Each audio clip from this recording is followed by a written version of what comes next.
Hello everyone, I am Dr. Nidhi Gupta and in this particular video we will be discussing the methods or techniques of training. So let's begin. So there are two types of methods, or we can say two techniques of trainings are there. First is known as on the job training, which is popularly known as OJT, and another one is known as off the job training, where the trainee is not present at the workplace but getting the training for the required skills. So let's begin with the on the job training first. Basically, it refers to the new or inexperienced employees learning through observing peers or managers performing the job and trying to imitate their behavior. So, in on the job training, the trainee is present at the job place and he is continuously learning either through observing the peers or the fellow colleagues or his supervisor performing a particular task or job, and he is trying to imitate their behavior, like as they are doing he also needs to do that. uh, in on the job training there are various methods.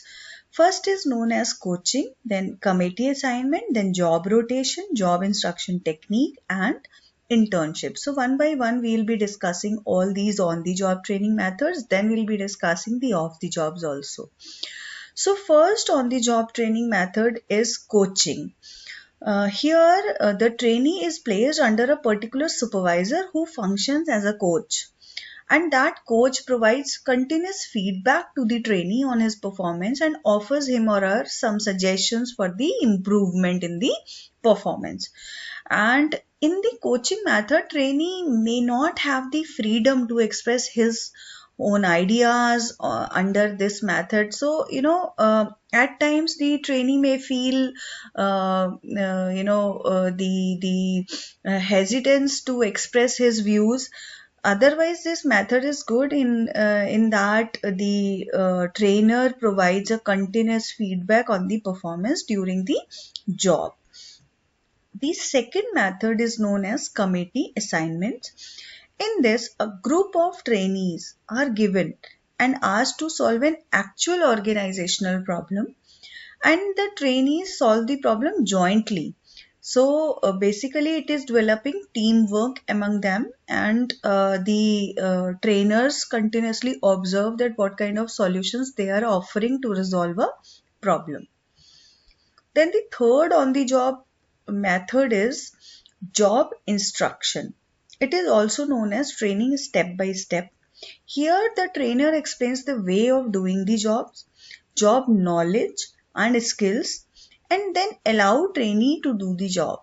So basically in this first the trainer is explaining every step of performing a particular task.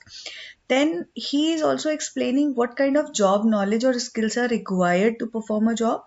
Then he allows the trainee to perform a particular task, and then he analyzes where are the gaps, and then he is again explaining how to cover those gaps. So this is called job instruction training. Then the next training is known as job rotation. As the name says, it involves the movement of the trainee from one job to another. And this method is common for journal management position and workshop jobs. Like, otherwise for a specific job like marketing, the key marketing job or key finance job, you cannot offer the rotation there because the skill set is entirely different.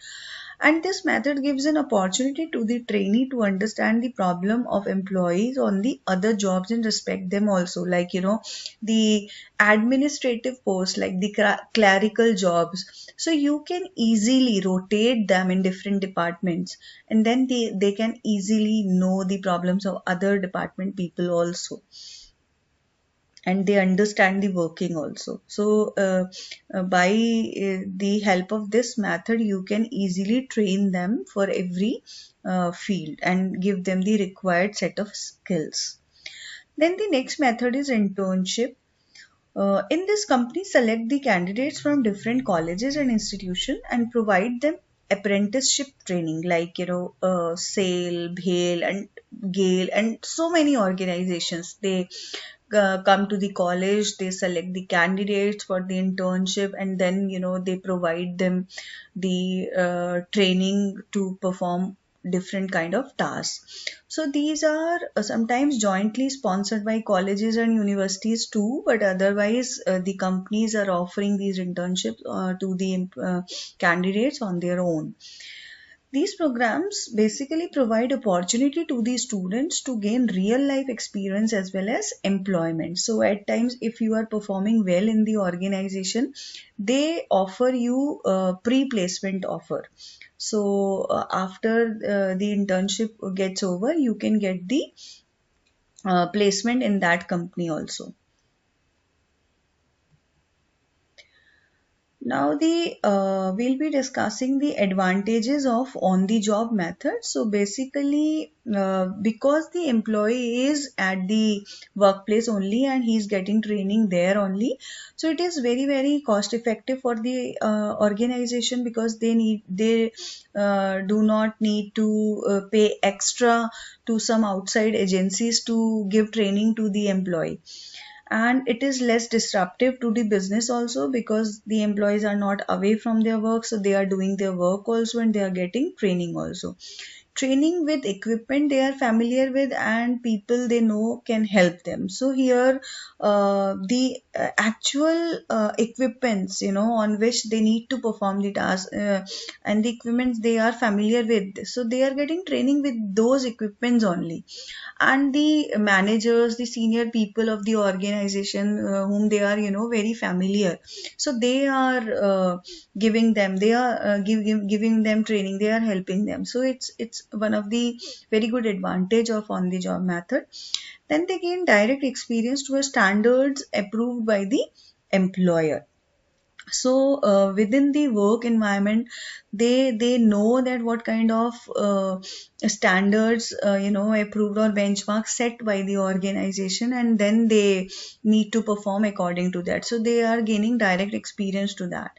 And then on the job training is also productive, as the employees is still working as they are learning too. As I have told you also, this is very very cost effective and less disruptive to the business. Now, let's move to the another technique of training, which is known as off-the-job training. Here, the major difference between on-the-job and off-the-job is, here the employee is away from the workplace. He is, separated from the job environment, and he is there for the training purpose only. So trainee is separated from the job environment, and the off the job training is taking place either at any training agency or any local college or any training center.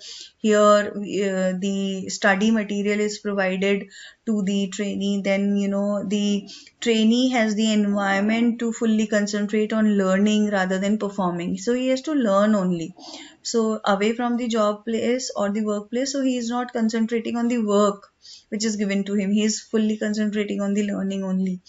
Then the one more advantage which we can say in off the job training is that here the trainee gets freedom of expression. At times in front of boss, in on the job training technique, he's unable to express, okay sir, I don't understand what you are saying, or I don't agree with you. But here in off the job method, he can have that freedom of expression.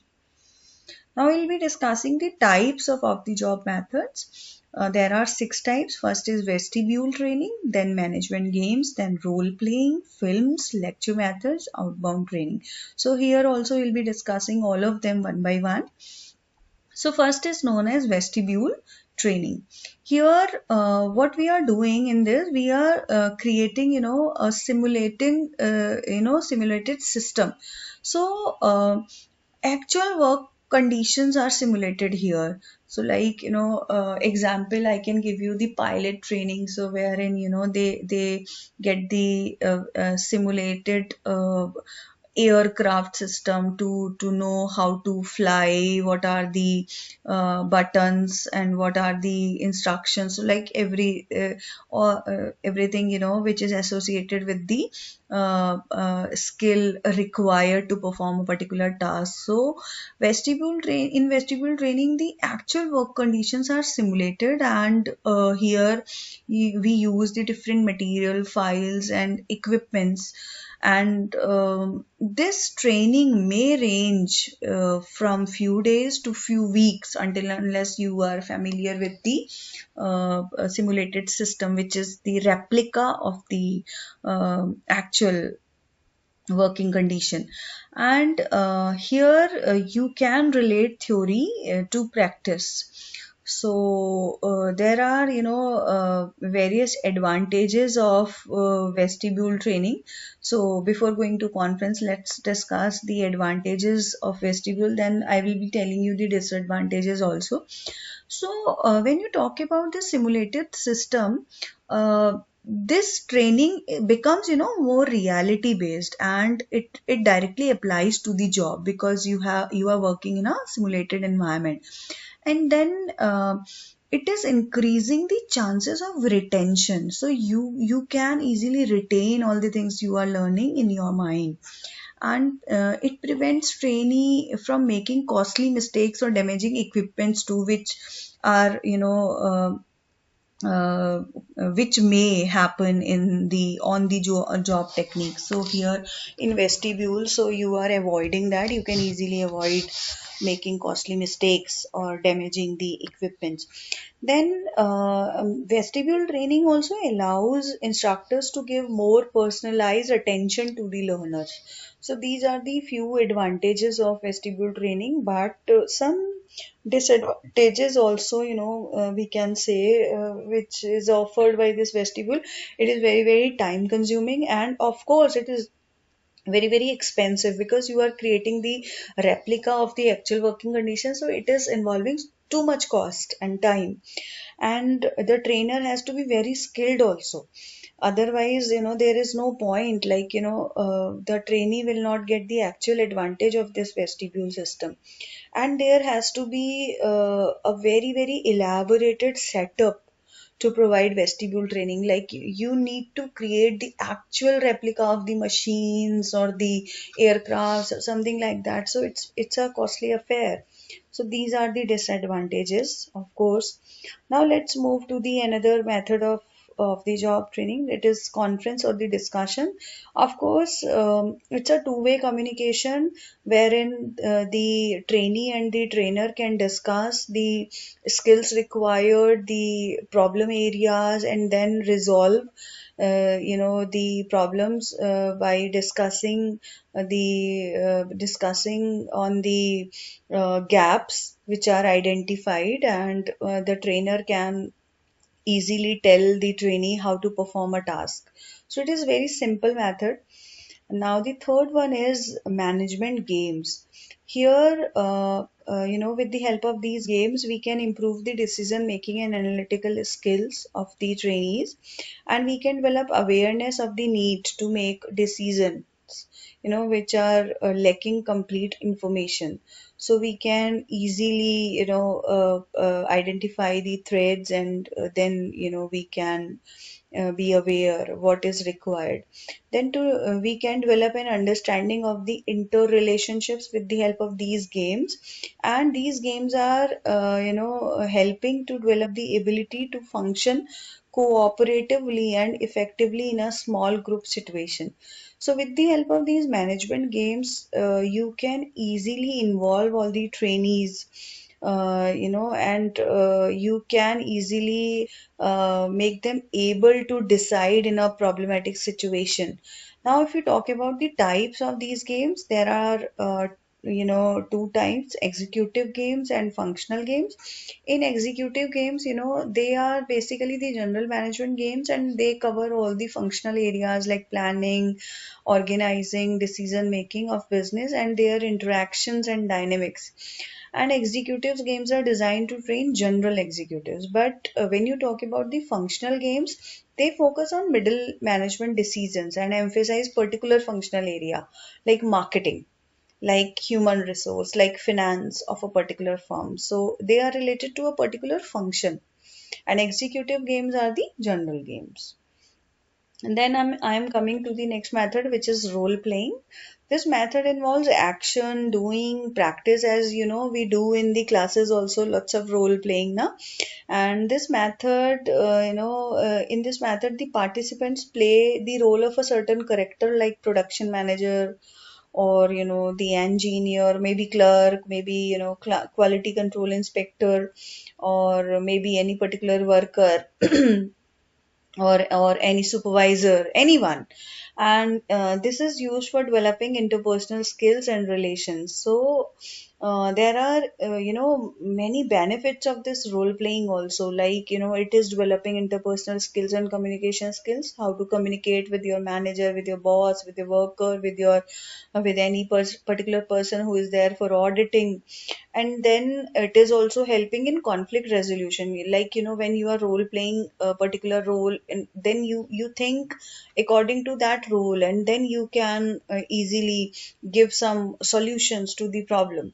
So and then it is also helping them to develop the ability of group decision making. So group decision making is also one of the benefit of role playing, and it is developing insight into one's own behavior and in its impact on others, like what we are saying, how we are saying, and what it will be, what kind of impact it will be having on others.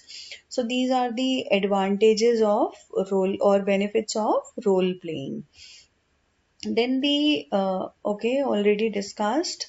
Then the next method is films and video presentations. Yeah, very very interesting method. Here the content for the training experience comes primarily from a videotape or computer based program, and interest of the audience can be maintained by showing them audio visuals, like you are showing them a film or a video related to a particular skill, so they can easily retain it, and they can easily understand what you want to say, what are the gaps to be resolved, and it is very easy to handle and explain, and it provides a lot of content to talk about. Now if you okay, sorry.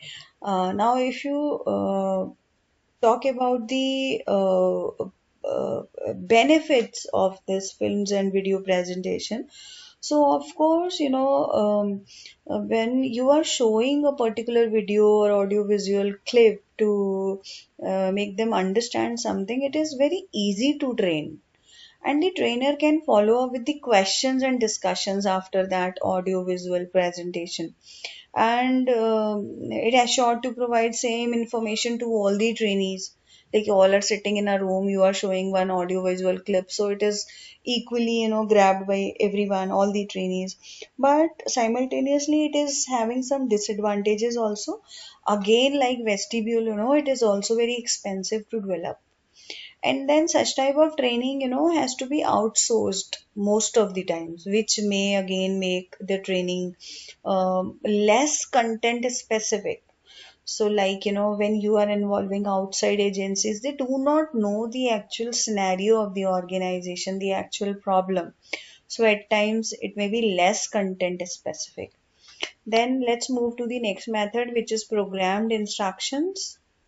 uh, this is the popular method, of course. The subject matter to be learned is presented in a series of carefully planned sequential units in this, and these units are arranged from simple to complex level of instructions. So one can easily move from simple to complex version of instructions, and here the trainee goes through these units by answering questions or fill in the blanks. So automatically you can easily analyze what is learned by them, what is left. And again, this sequential program instructions, of course, to develop this is again very very expensive and time consuming.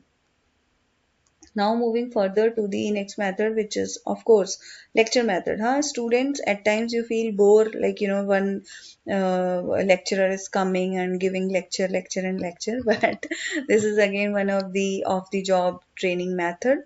It is traditional and direct method of instruction, of course. And it's a verbal presentation of information by an instructor to a large audience.